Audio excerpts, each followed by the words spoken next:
Hi hello నమస్తే welcome to my channel. చిన్ని serial. చిన్ని సీరియల్‌లో వసుధార ఎంటర్ అయినప్పటి నుంచి ఎలా అనిపించిందండి మీకు అందరికీ కూడా? ఇక చాలామంది అయితే చాలా ఇష్టపడుతున్నారు. ఇక వసుధారతో పాటు ఇక రిషి కూడా ఎంటర్ అయితే బాగుండు కదా! వీళ్ళిద్దరి పేరుని మళ్ళీ చూడొచ్చు కదా! అని అనుకునేవాళ్ళు కొంతమంది. లేదు ఈ పేరు కూడా చాలా బాగుంది అనుకునేవాళ్ళు ఇంకొంతమంది. ఇప్పటి వరకు మహి అయితే చిన్నిని ఎంతగా ప్రేమించాడో అందరికీ తెలిసిందే. కానీ ఇప్పుడు చిన్ని అంటే ద్వేషంతో మధుని ఇష్టపడుతున్నాడు. కానీ మధు, చిన్ని ఇద్దరు ఒక్కరేనన్న విషయం తెలిస్తే ఇక ఏమవుతుంది సీరియల్ అనేది పెద్ద ట్విస్ట్‌గా మారిపోయింది. అసలు ఈరోజు ఏం జరిగిందో చూసేద్దాం. ఇక ఒక పోలీస్ ఆఫీసర్‌ని దేవా అయితే ఇంటికి పిలిపిస్తాడు. ఎందుకంటే చిన్ని గురించి వీళ్ళు ఏమి బయట పెట్టకుండా ఆ పోలీస్ ఆఫీసర్ ద్వారా బయట పెడదామని చెప్పి పోలీస్ ఆఫీసర్‌ని పిలుస్తాడు. ఇక ఆవిడొచ్చి నమస్కారం పెట్టి అలా ఉంటున్న టైంకి ఇక చిన్ని కూడా కాఫీ తీసుకొనొచ్చి, "ఇదిగోండి మేడం కాఫీ" అని చెప్పగానే, "నువ్వు నువ్వు" అని అంటుంది. "అదేంటి మా కోడలు మీకు తెలుసా?" అనంటే, "తెలుసు సార్" అని చెప్తుందనమాట. ఇక చిన్ని అయితే భయంతో, అయ్య బాబోయ్! ఇప్పుడు ఏంటి ఈ పోలీస్ ఆఫీసర్ నేనే చిన్నినని చెప్పేస్తే ఇక మహి నన్ను అసలకి ఊరుకుంటాడా? అస్సలు నన్ను గెంటేస్తాడేమో, ఆల్రెడీ తన మీద చాలా కోపంగా ఉంది కదా చిన్ని అంటే అని చెప్పి భయపడుతూ ఉంటుందనమాట. ఇక దేవా వచ్చేసి, "ఆహా! చెప్పు, చెప్పు అదే కదా నాకు కూడా కావాలి" అన్నట్టుగా మనసులో అనుకుంటూ ఉంటాడు. ఇక నాగవల్లి కూడా, ఓహ్! ఈ పోలీస్ ఆఫీసర్ చిన్నిని గుర్తుపట్టింది. ఇప్పుడు ఈవిడ గాని చెబితే అసలు నిజం ఇంక భలే ఉంటుంది. మా మహి అసలకి చక్కగా వాడుకున్న కోపమంతా తీర్చేసుకుంటాడు. ఇక ఈ అమ్మాయిని గెంటేస్తాడని ఈమె కూడా సంతోషపడుతుంది. ఇక ఇలా జరుగుతున్న టైంకి ఇక పోలీస్ ఆఫీసర్ వచ్చి, "నువ్వేంటమ్మా ఇక్కడున్నావు" అని అనగానే ఇక దేవా వచ్చేసి, "ఈ అమ్మాయి మీకు తెలుసా? ఈ అమ్మాయి నా కోడలు, నా కొడుకు భార్య" అని చెప్పగానే, "ఏంటి నువ్వు ఆ మినిస్టర్ గారి కోడలువా? ఎలా మినిస్టర్ గారి కోడలువయ్యావు నువ్వు?" అని చెప్పేసి ఇలా మాట్లాడుతుంటుంది. ఇక చిన్ని అయితే టెన్షన్ పడిపోతూ ఉంటుంది. ఇక పడిపోతున్న టైంకి ఇక చెప్పేస్తదేమోనని అందరూ టెన్షన్ పడుతూ ఉంటే ఇక నాగవల్లి నవ్వుకుంటూ ఉంటుంది. ఇక పోలీస్ ఆఫీసర్ చెప్పేస్తది, దీన్ని గెంటేస్తాడులే అని అనుకున్న టైంకి ఒక ఫోన్ కాల్ వస్తుందనమాట. ఇక ఈ ఫోన్ కాల్‌లో వచ్చేసి ఆమెకి ఎవరో ఏదో చెప్తారు. అది సస్పెన్స్ అనమాట. ఏం చెప్పారనేది. ఇక దాని తర్వాత వచ్చి ఆ ఫోన్ కాల్ అయిపోయిన తర్వాత లోపలికి అంటే అప్పటి లోపల మహి వచ్చి అంటూ ఉంటాడు చిన్నిని. "చిన్ని నీకు ఆ పోలీస్ ఆఫీసర్ ఎలా తెలుసు?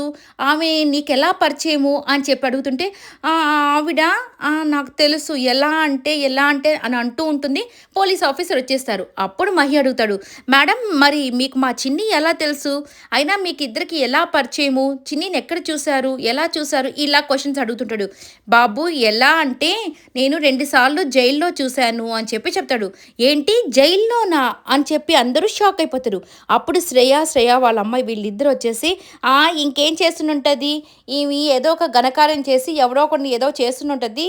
ఇంక జైల్‌లో వేసునుంటారేమో అలా చూసుండొచ్చు" అని చెప్పి అనుకుంటూ ఉంటారు. లేకపోతే ఈ కూరగాయలు అమ్ముకునే అమ్మాయి ఆమెకెలా తెలుస్తుంది ఆ పోలీస్ ఆఫీసర్‌కి అని చెప్పి ఇలాగ కొద్దిగా తక్కువ చేసి మాట్లాడుతూ ఉంటే ఇక మహి వచ్చేసి, "మీరిద్దరు కామ్‌గా ఉండండి. అసలు ఆ పోలీస్ ఆఫీసర్ చెప్తారు కదా! ఎలా చిన్ని తెలుసో అని చెప్పి. మీరు చెప్పండి మేడం అసలు ఎలా తెలుసు చిన్ని" అంటే, "అదే బాబు ఆగస్ట్ 15కి అలాగే ఇండిపెండెన్స్ డేకి ఇలాగ చిన్ని అయితే స్వీట్స్ తీసుకొని అక్కడ ఉన్నటువంటి ఖైదీలకి పంచుతూ ఉంటుంది. అలా తెలుసు" అని అడుగుతారు. ఇక దాంతో దేవా, నాగవల్లి ఇద్దరు షాక్ అయిపోయి, "ఈవిడేంది ఇలా చెప్తుంది" అని చెప్పేసి ఇక దేవా వచ్చేసి, "ఏంటి అలా మాత్రమే తెలుసా మీకు? ఇంకే విధంగా తెలీదంటే" "అది ఇంకే విధంగా నాకు తెలీదు సార్. ఈ అమ్మాయి అప్పుడప్పుడు అదే ఇలా వచ్చి ఆ 2 సార్లు సంవత్సరానికి 2 సార్లు వచ్చి అందరికీ స్వీట్స్ పంచుతుంది. అలాంటి మంచి పనులు చేస్తుంది కాబట్టే గుర్తుంది" అని చెప్పి చెప్తదనమాట.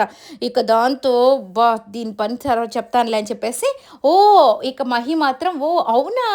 భలే మంచి పని చేస్తున్నావు చిన్ని" అని చెప్పేసి పొగుడుతారు. ఇక దాని తర్వాత ఈ పోలీస్ ఆఫీసర్ బయటికి వెళ్ళిపోతారనమాట. ఇక అక్కడికి దేవా వచ్చేసి, "ఏయ్! ఆగు" అని చెప్పేసి, "ఏంటి నేను నీకేం చెప్పాను? నువ్వేం చేసావంటే" సార్ నన్ను క్షమించండి సార్. నాకిందాక ఒక ఫోన్ కాల్ వచ్చింది కదా సార్. అది ఎవరనుకుంటున్నారు? అది భైరవి మేడం. నాకంటే ఇంకా సూపర్ హెడ్ ఆఫీసర్. ఎందుకంటే ఆమె చిన్ని అలాగే చిన్ని వాళ్ళ అమ్మ కావేరి వీళ్ళిద్దరూ ఆమె జైల్లోనే ఉండారు కదా! ఇప్పుడు ఆమె పెద్ద ఆఫీసర్ అయిపోయారు సార్. ఆవిడ ఫోన్ చేసి నీ ఉద్యోగమే తీసేస్తాను. చిన్ని గురించి ఏదైనా చెప్పావంటే అని చెప్పి నన్ను బెదిరించింది సార్. అందుకే నేను చెప్పలేకపోయాను. నన్ను క్షమించండి సార్. ఇప్పుడు ఆమె రేంజే వేరైపోయింది అని చెప్పి చెప్తాడనమాట. ఇక దేవా వచ్చేసి, "అదేంటి అసలు నువ్వు ఇక్కడికొచ్చి ఈ విషయాలన్నీ చెప్తున్నావని ఎవరు చెప్పుంటారు ఆవిడకి" అంటే, "ఇంకెవరు చెప్పుంటారు సార్. చిన్నియే ఫోన్ చేసి చెప్పునుంటదేమో" అని చెప్పి చెప్పగానే మనకు ఆ ఫ్లాష్ బ్యాక్ చూపిస్తారనమాట. చిన్నియే కాఫీ కలిపేటప్పుడు తీసుకొచ్చేటప్పుడు ఆ భైరవి మేడంకి ఫోన్ చేసి ఇలాగా పోలీస్ ఆఫీసర్ ఇటు వచ్చి నా గురించి చెప్తారని చెప్పగానే ఆవిడ ఫోన్ చేసి ఈవిడ బెదిరించారంట. అందుకని చెప్పలేదు అని చెప్పగానే, ఓహ్! అవునా! ఇక పోలీస్ ఆఫీసర్ దేవత చెప్తారు. మీరు బయట రాజకీయం చేస్తున్నారు. కానీ మీ కోడలు ఇంట్లోనే రాజకీయం చేస్తున్నట్టుంది సార్. మీకంటే చాలా తెలివైందిలాగుంది ఆ అమ్మాయి అని చెప్పగానే, ఆ! సరేలే ఆ తెలివితేటల్ని నేను చూసుకుంటాను. ఇంకొకసారి ఇట్లాంటి తప్పు జరగకుండా తనకి ఎవరు సహాయం చేయకుండా నేను చూసుకుంటాను. నువ్వు పో అని చెప్పేసి చెప్తాడనమాట. ఇక ఈమె వెళ్ళిపోతున్న టైంకి చిన్ని కూడా వచ్చి థ్యాంక్స్ మేడం నన్ను కాపాడినందుకంటే, "నువ్వు నన్ను కాపాడావమ్మా. నువ్వు ఫోన్ చేసి చెప్పకపోయింటే నేను నువ్వే చిన్ని అని చెప్పే నిజాన్ని దేవా వాళ్ళతో ఆ సార్ వాళ్ళతో చెప్పేసిండేదాన్ని. అప్పుడు నా ఉద్యోగం పోయిండేదని కానీ నన్ను క్షమించండి మేడం. నేను ఇట్లాంటి పరిస్థితుల్లో భైరవి మేడంకి ఫోన్ చేయాల్సొచ్చింది. ఆవిడ మిమ్మల్ని ఇలా బెదిరిస్తారని అనుకోలేదంటే, పై ఆఫీసర్లు అలాగే బెదిరిస్తారమ్మా. ఉద్యోగాలు తీసేస్తారు. అయినా నువ్వు ఎన్ని రోజులని ఇలాగ నటిస్తూ ఉంటావు చిన్ని, మధు ఇలాగా.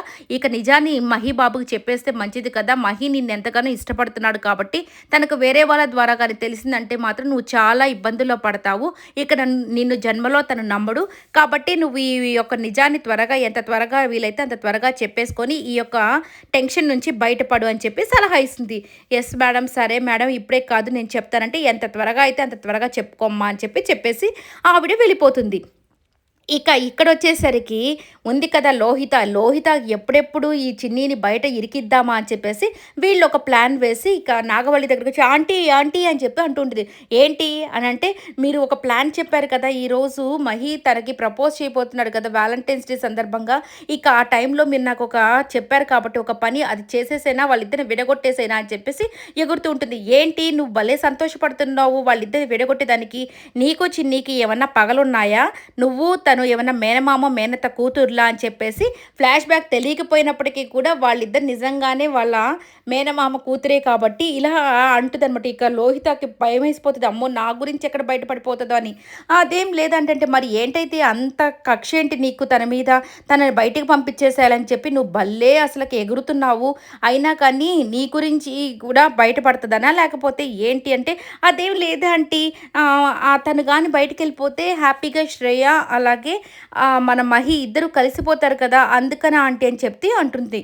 అయినా కాడే నువ్వు ఏ ప్లాన్ చేయొద్దు. నేను చెప్పిన ప్లాన్స్ అన్నీ ఆపేసేయి. నేనే చూసుకుంటానని చెప్పగానే, అదేంటా ఆంటీ అంటే, నువ్వు కామ్‌గా నేను చెప్పిన పని చెయ్యి అని చెప్పేసి పంపించేస్తది. సరే అని చెప్పి ఆలోచిస్తూ వెళ్ళిపోతుందనమాట. ఇక శ్రేయ వచ్చి చెప్తూ ఉంటుంది. ఏంటి మా అత్తయ్య నువ్వు ఇద్దరు కలిసి ఏదో ప్లాన్లు వేసి నన్ను మా బావని కలుపుతారనుకుంటే మీ ఇద్దరు ఒక ప్లాన్ కూడా వేయట్లేదు. మమ్మల్ని కలిపేటట్టుగానే లేరు అనగానే ఇక తను చెప్తుంటుంది లోహిత, అదేం లేదు శ్రేయ నువ్వు టెన్షన్ పడకు. అత్తయ్య ఏదో ఆలోచిస్తున్నారు ఆంటీ. తను ఏదో బిగ్ ప్లానే వేస్తున్నారు. నిన్ను ఖచ్చితంగా మహి దగ్గర కలుపుతుంది. సో నువ్వేం టెన్షన్ పడకు అని చెప్పి చెప్తూ ఉంటుంది.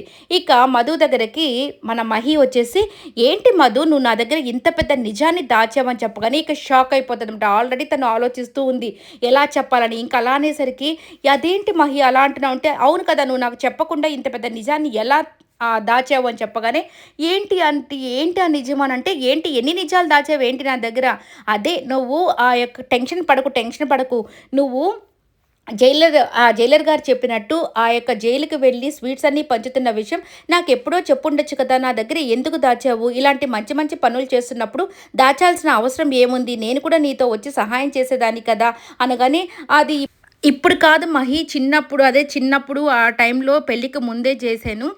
మా ఊరికి దగ్గరలోనే ఒక ట్రస్ట్ ఉంటే ఆ ట్రస్ట్ తరపున నేను వెళ్ళి చేసేదాన్ని అని చెప్పగానే, ట్రస్టా? ఏ ట్రస్ట్ తరపున నువ్వు వెళ్ళావు అనగానే, అదా అదా అని చెప్పేసి ఓం చారిటబుల్ ట్రస్ట్ అని చెప్తుంది. ఏంటి ఆ ట్రస్ట్ పేరు నేను ఎప్పుడు వినలేదంటే, అది మా ఊరికి దగ్గరలో ఉందిలే నీకు తెలియకపోవచ్చు అని చెప్పగానే, ఓహో అవునా, సరే ఇలాంటి పనులు చేసినప్పుడు నాకు కూడా చెప్పు, నేను కూడా నీకు ఎప్పుడు హెల్ప్ఫుల్గా ఉంటాను. అయినా ఈరోజు నీ కోసం ఒక సర్ప్రైజ్ ప్లాన్ చేస్తున్నాను కదా, ఆ ఏర్పాట్లన్నీ అయిపోయాయి. ఇప్పటి నుంచి నువ్వు ఏ విషయాన్ని నా దగ్గర దాచొద్దు. నువ్వు ముందుగానే ఏ విషయమో నాతో చెప్తే నేను అర్థం చేసుకుంటాను. అదే వేరే వాళ్ళ ద్వారా నీ గురించి ఏదైనా నాకు తెలిస్తే మాత్రం నేను అస్సలు ఊరుకోను. సో నువ్వు చాలా జాగ్రత్తగా ఉండి నాకు ఏ విషయమైనా ముందుగానే చెప్పు అని చెప్పేసి వెళ్తాడు. నువ్వు ఇంకే విషయాన్ని నా దగ్గర దాచలేదు కదంటే, ఏమీ దాచలేదు అని చెప్తుందనమాట. ఇక తను వెళ్ళిపోతాడు.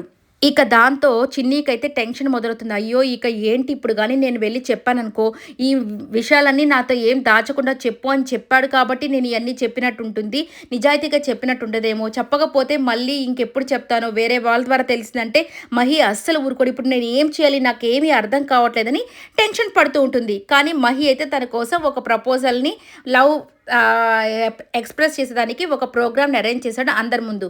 కానీ రేపైతే చాలా డిజాస్టర్ జరగబోతుంది. ఎందుకంటే మహీకి అన్ని విషయాలు తెలిసిపోతున్నాయి కాబట్టి. చూద్దాం ఏం జరగబోతుందో అనేది.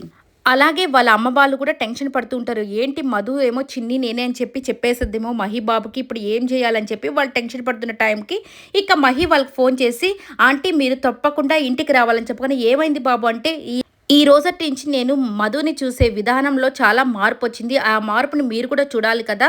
ఇక తనని ఏం చేస్తానో చూడండి. నా తల్లిదండ్రులతో పాటు మీ తన తల్లిదండ్రులు కూడా ఉండాలని మీకు ఫోన్ చేస్తున్నాను. మీరు త్వరగా బయలుదేరి ఇంటికొచ్చేసేయండి అని చెప్పి చెప్తాడనమాట. ఈ మాటలు విన్న వీళ్ళిద్దరైతే టెన్షన్ పడిపోతారు. అయ్యో! ఏమైందో ఇక మహీబాబుకు తెలిసిపోయిందేమో చిన్నియే మధు అని, మధువే చిన్ని అని ఇప్పుడు ఏం జరుగుతుందని వీళ్ళు టెన్షన్ పడుతూ ఉంటారనమాట. మొత్తానికి అందరూ అయితే అక్కడికి వస్తారు. ఇక చూడాలి ఏం జరగబోతుందనేది. మహీకి ఆ విషయం తెలిసిపోయింది కాబట్టి తనని ఇంట్లో నుంచి పంపించేస్తాడా? లేదంటే తనని అర్థం చేసుకొని ఇంట్లోనే ఉంచుతాడా అనే విషయాన్ని. ఈ వీడియో అంతా కూడా మీకు నిజంగా మీకు నచ్చినట్లయితే లైక్ చేయండి, షేర్ చేయండి, కామెంట్ చేయండి. సబ్స్క్రైబ్ చేసుకోవడం మాత్రం మర్చిపోకండి. Please subscribe my channel. Thank you so much for watching.